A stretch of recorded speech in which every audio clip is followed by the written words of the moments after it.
कभी आपने सोचा है, क्या सचमुच कोई इंसान ऐसा हो सकता है जो सत्य के लिए सब कुछ त्याग दे?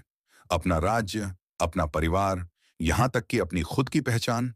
अगर आपको ऐसा इंसान मिल जाए तो क्या आप उसे देवता नहीं मानेंगे? आज हम आपको एक ऐसी ही अमर कहानी सुनाने जा रहे हैं जो न केवल सत्य की पराकाष्ठा है, बल्कि मानवता के उच्चतम आदर्शों का प्रतीक भी है। यह कहानी है सत्यवादी राजा हरिश्चंद्र की। प्राचीन भारत के महान सम्राटों में से एक थे राजा हरिश्चंद्र। वह अपने न्यायप्रिय और सत्यवादी स्वभाव के लिए पूरे विश्व में प्रसिद्ध थे। कहते हैं, उनके राज्य में कभी किसी को अन्याय का सामना नहीं करना पड़ता था, क्योंकि राजा स्वयं न्याय का प्रतीक माने जाते थे।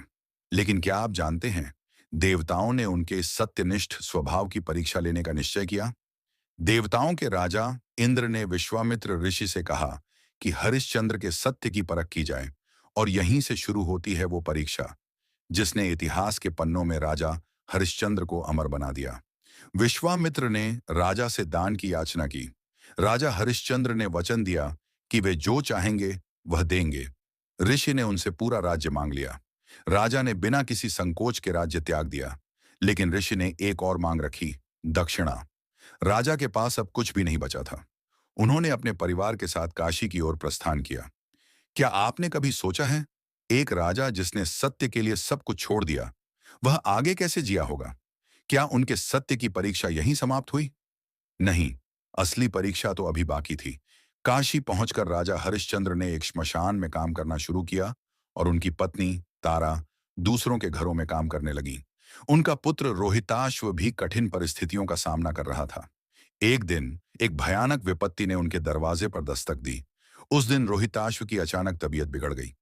राजा और तारा ने अपने बेटे का हर संभव इलाज करवाने की कोशिश की, लेकिन साधन के अभाव में कुछ नहीं कर सके। अंततः रोहिताश्व की मृत्यु हो गई। जब तारा अपने पुत्र के पार्थिव शरीर को श्मशान लेकर पहुंची, तो हरिश्चंद्र ने अपने ही पुत्र के अंतिम संस्कार के लिए शुल्क की मांग की। कल्पना कीजिए, एक पिता जो सत्य का प्रतीक है, उसे अपने ही पुत्र के अंतिम संस्कार के लिए शुल्क लेना पड़ा। क्या इससे बड़ा सत्य का उदाहरण आपने कभी सुना है?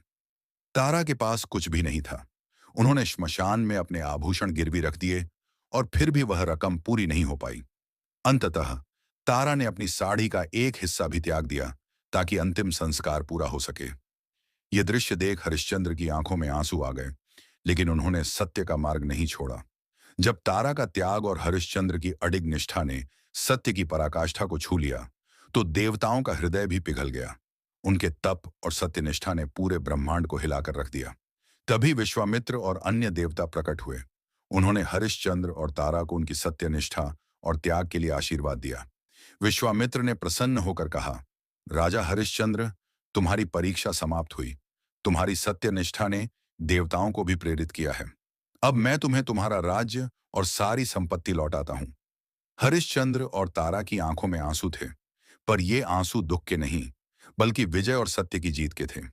राजा हरिश्चंद्र का पुनः राज्याभिषेक हुआ, और उनके नाम की गूंज पूरे ब्रह्मांड में गूंज उठी।